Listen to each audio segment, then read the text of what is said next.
With Lori's defensive prowess and ability to score herself, it's an impact that's felt on both ends of the court. It's their third trip in 4 years to the Final Four, and Loris would love nothing more than to finally make it to Championship Saturday. Final Line fans, Joel Schmidt here with Jalen Coleman-Lands. And Jalen, no midweek game this week, a little bit of a buy, some time in the gym to practice. What have you guys been working on? All right, the Illini will look for their first road conference victory and get back to 500 in Big Ten play. Loris 0-4 all-time in the Final Four, finally looking to make it to the Championship Saturday game. Of course, they have a tough battle. Calvin comes in 24-0-1. It should be quite a game Friday night, 7:30 kickoff. Joel Schmidt is there. Joel, what's going on, my man? Thanks, guys. It's the Dutch and the Duhawks doing battle here in the Athletic and Wellness Center. The women will tip off in just a couple moments. It's the second to last day of the regular season, so let's take a look at the conference standings. On the women's side, the Duhawks, it's second, tied for second with Buena Vista, looking for a win tonight to help secure that second seed in the first round bye in the conference tournament next week. Meanwhile, on the men's side, they also sit tied with Simpson, and they'll host Simpson on Saturday to conclude the regular season and celebrate Senior Day. One of the seniors you guys talked about at the beginning of the show, Mirko Gercic, joining the 1,000-point club. He'll be formally recognized before the tip of the men's game tonight. Meanwhile, Caitlin Phillips enters this game just 8 points away from joining the club. On the women's side, she'll be the 9th member of that club. The game will tip off in just a couple moments. Reporting live, Joel Schmidt, back to you guys. One of the big forces behind Duhawks women basketball is making an impact as large as her height. There's no mistaking the 6'2" defensive force for the Duhawks. Being tall helps, but I don't think that's everything. With 71 blocks in 23 games, Lori certainly makes it hard for the opposition to drive into the paint. But he has a role on the team, and that's one of my roles. And even if I'm not blocking shots, I hope that at least people maybe think twice about driving in.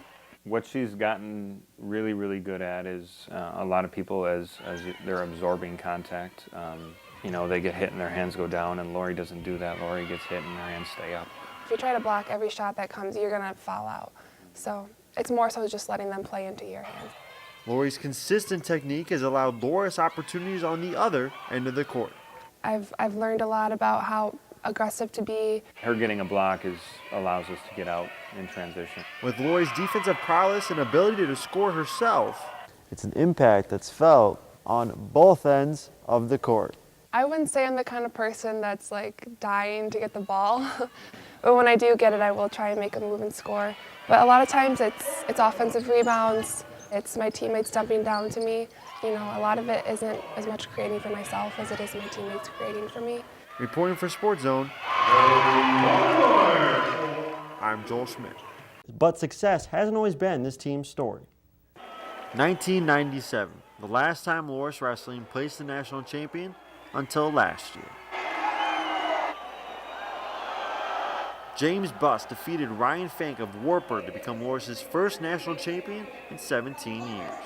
It was way too long, trust me, and it's hard, but it is what it is, and we're constantly, that's what we talk about all the time, and that's our goal, to get kids to the national tournament, to get national champions. Recent success proves it shouldn't take another 17 years. Having this success now, the back-to-back, I think it shows the kids that are still in our program, you can do it, we can do it.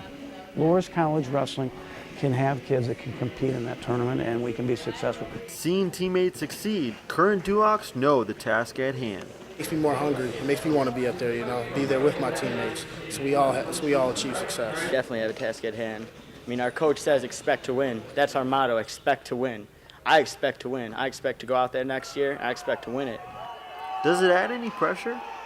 No pressure. They say that pressure comes about because you have no preparation.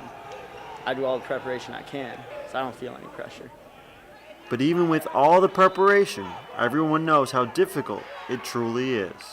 It's hard. I don't know what to say. It's just really, it takes special guys to get in those finals, and it even takes special guys to be an All-American. And by having the success, that we had last year, and having the success with these two guys this year, I think it's going to do nothing but help our program.